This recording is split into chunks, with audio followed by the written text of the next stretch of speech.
Ooh, what do we have? What do we have? We have a Smith & Wesson 12-inch barrel. Let's make sure it's unloaded. We are clear. Alright, so this is a customer's firearm. They sent this in. Having issues zeroing the pistol in with a scope.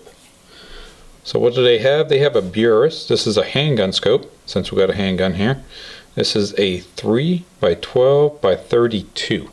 Alright, so that means we got the lowest setting of a 3 power zoom all the way to the highest, which would be a 12 power zoom. So our objective is 32 millimeters. This has a parallax adjustment. So we got 25 yards, 50 yards, 100 yards, 150 yards, 200, 300, 400, 500, and then this fancy symbol here, that's infinity. So very nice scope there. Now, he is shooting low when he had this mounted on here. He was over adjusting the turret where the turret actually came out of the scope. So he sent the scope back to Burris. Burris corrected that issue. And we're going to install this back onto this revolver. But that begs the question, how we're going to solve the issue that he was having where the gun was shooting low, but yet he ran out of adjustment for the elevation. Alright, and that is with this here. So these are Burris rings. These are mounted on a EGW mount, and these Burris rings here, they're fancy. They have a plastic insert. And what does that plastic insert do? It does two different things. One, it holds the scope in place. So for a scope like this that has a large amount of recoil, the scope will start to slide under recoil, slide backwards. So therefore, eventually you lose your zero. So the way that they correct that is they add this little piece here. It's like plastic, and that's going to go inside this ring. That's going to hold that scope, and you see how much tighter that is? That's not sliding at all. And that's going to snug this scope where it doesn't move under recoil. So that's one thing that these little inserts do. Another thing is you're going to find there's little numbers on here. This one says 0. Alright. The new ones that we have, this one here says plus 20. And this one here says negative 20. So what we're going to do is change the angle that the scope sits in the rings. Alright, so we're actually going to lower the front end of the scope where we can gain more adjustment for our elevation. So I'm going to raise the back end and we're going to lower the front end. This is a little dramatic, but it's going to, you know, serve the purpose of explaining this so that we can raise the barrel to our point of impact, point of aim, because right now our point of impact is lower than what the point of aim is, which is higher. So the first thing we're going to do is remove the rings. You never want to trust other people's work or whoever worked on it prior to you working on it. I found in cases where the base mount was mounted on a gun, I mounted the rings, the scope, went to the range to go zero in the gun, and it started to lose zero, started having a lot of flyers. Come to find out, the base mount came loose, and that's because it was not torqued or Loctited down to the correct specs. So therefore you got to start all over at that point, and that's just no fun. So I've learned a long time ago, don't trust anyone's work, don't trust anything that anyone else may or may not have touched, and just start from the basics. Go all the way down to the revolver or to the rifle, and always torque and Loctite your screws down to the correct specs. Use the high strength. This is the red Loctite. Since this is a heavy recoil type revolver, want a little extra strength. We don't want this thing to rattle loose over time. We want to make sure that the rings stay in place and also the mount. So that's what we're going to use today. So we're going to torque these down to 20 inch-pounds. This is a little torque driver. We're going to do 20 inch-pounds on this.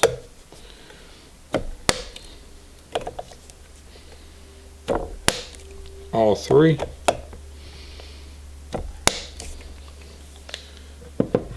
Now you don't want to over torque screws.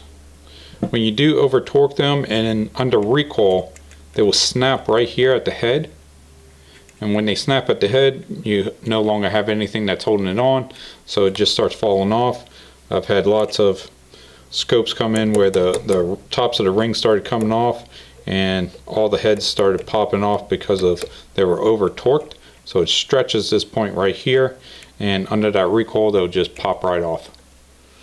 Now the rings are a T15. Let's go use a T15 on these. These are Burris rings. I'm going to use the red Loctite.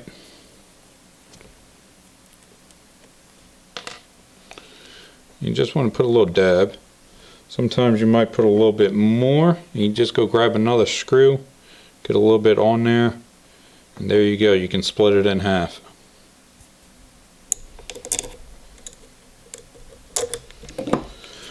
Alright, so Burris also recommends that this is torqued to 20 inch-pounds.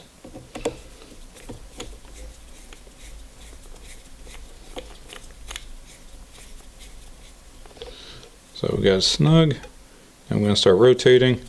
We want to wait till it clicks, just like that. When it jumps, that means it is torqued to 20 inch-pounds.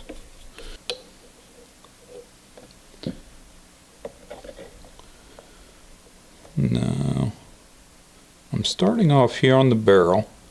So the barrel has this extended 1913 Picatinny rail, and that is showing 0 right here. But now let's look at the base mount.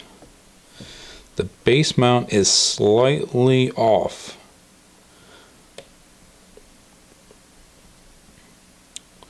Which is not a big deal, since we have another point of reference, which is here on the barrel extension.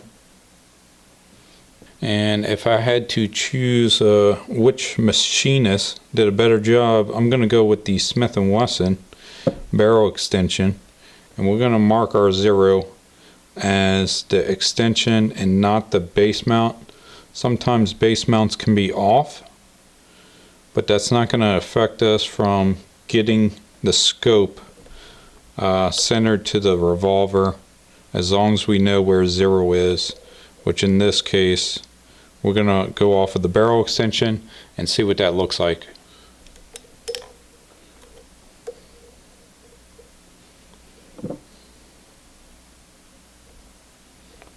Alright, so I just put the 0 bushings in.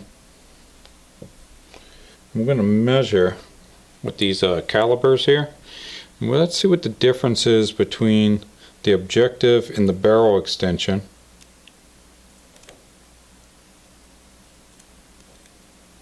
We're going to do this in millimeters.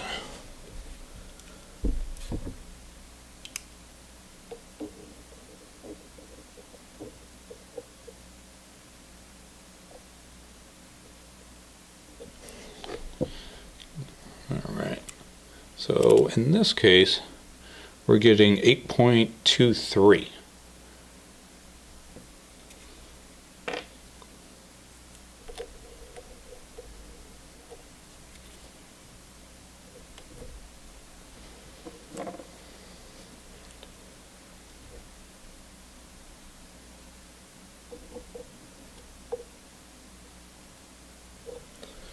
Alright, with our new reading, now we're getting 8.08.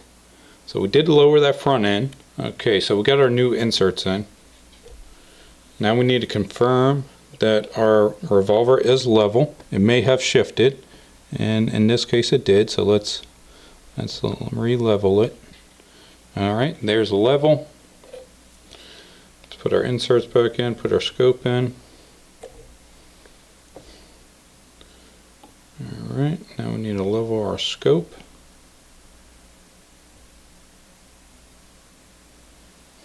Right there. Going to put our Loctite on. Something I do is I always go back and forth when tightening. It does two things. Keeps the scope level to the gun, and also the gap on both sides, because aesthetics also matter. So we want function, but then we also want it to look good. Our 20 inch-pound set. We got our T15 torque bit.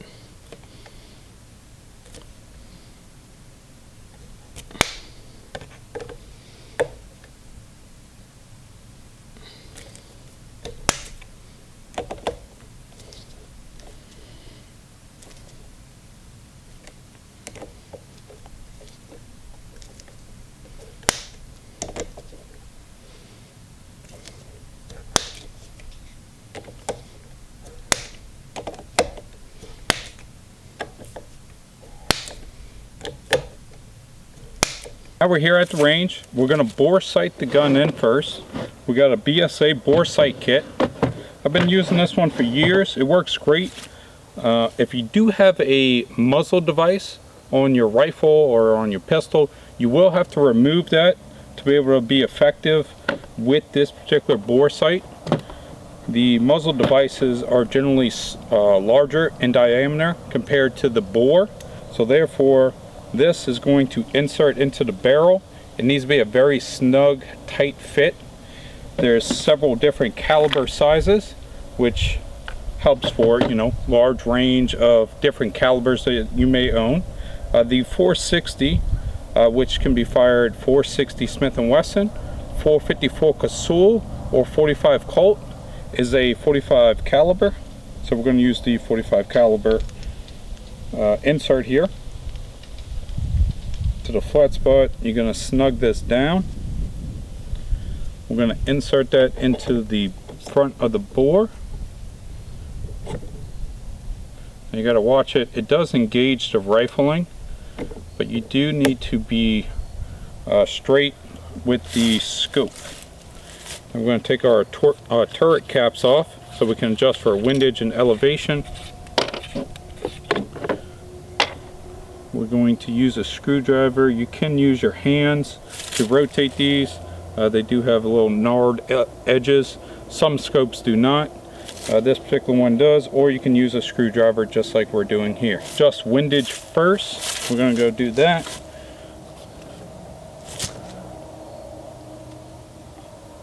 You see we got our windage correct where it's right in the center. Now we need to work on elevation. Our point of aim is low currently compared to the point of impact according to the bore sight. So let's just move that up. Alright, now we're going to do elevation.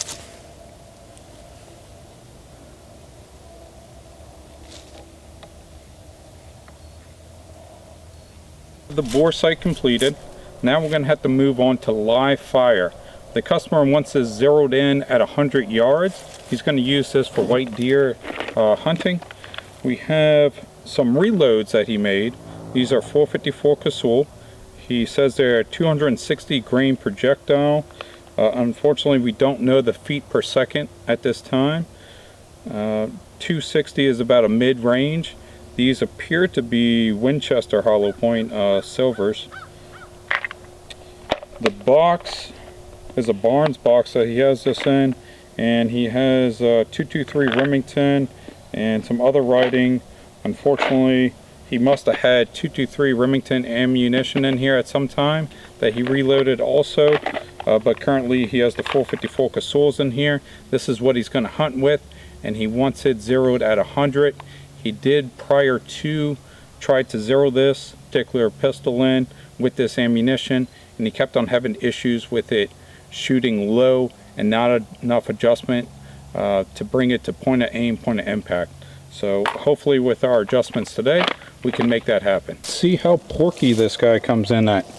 So scope rings, the gun is unloaded, empty chambers. We're coming in exactly at 6 pounds 0 ounces. Is it lighter than a rifle? Yes. Is it much? Not much.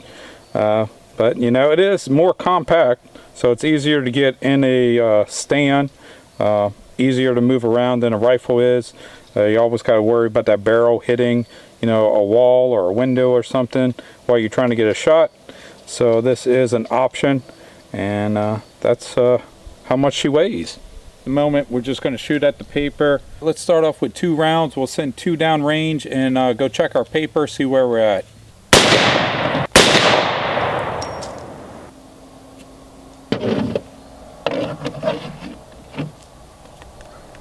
Alright, so we just moved it up. Let's go ahead and confirm, see where we're at. We're going to shoot another 2. As you can tell, he's loaded these quite hot. I think we're pretty close to being zeroed. Let's go ahead and try to connect on some steel.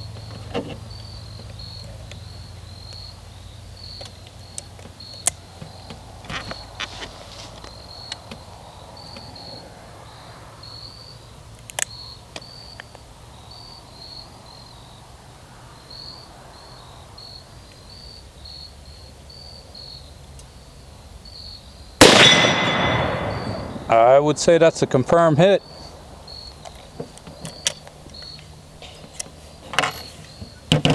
This is at 50. Let's go ahead and jump back to 100 yards and see if we got to make any adjustments.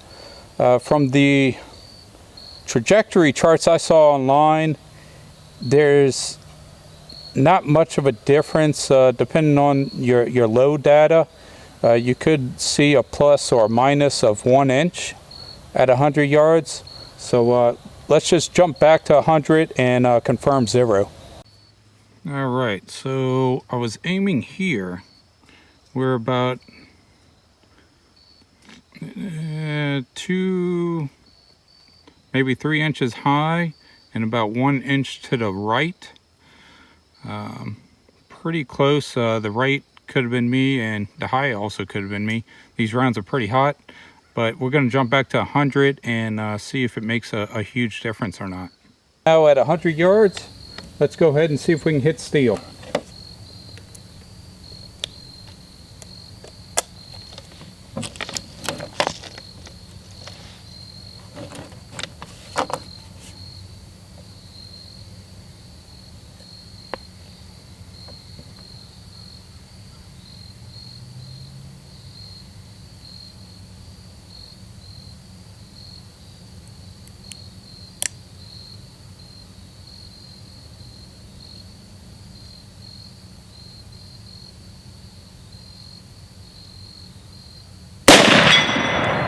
And we hit steel at 100. Go ahead and wrap up this video for today.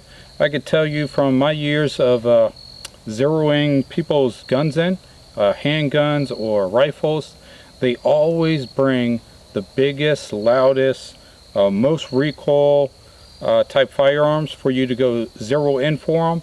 And they normally want some crazy distance that they want it zeroed in at that is generally not fun to do. I've also done like 416 Jeffries for people going water buffalo hunting, which if you ever shot a 416 Jeffrey, you would know that that's a lot of fun. And the guy had to have an EOTech on top, so that was even more fun. And he wanted it zeroed in at 200 yards. Not 50, not 100, 200 yards with an EOTech 416 Jeffrey. So that was a lot of fun.